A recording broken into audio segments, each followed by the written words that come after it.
Alright, so welcome to part 4 of this. We figured out that this bit here snaps neatly in there. Hopefully that's what's going to power it. This also has a little connector, which means more devices, more devices. Did we need more devices? I don't know if we needed more devices, but we have more devices. There's another little plug there. There's a plug here, but this looks like a monitor plug of some kind, and this looks a little bit oddly shaped. It's oval rather than circular, so hopefully it didn't get damaged or anything.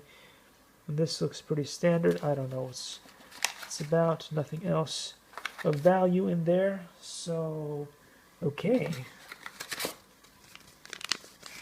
Oh, I was wrong. There's more things of value in there. There's more instructions. Likey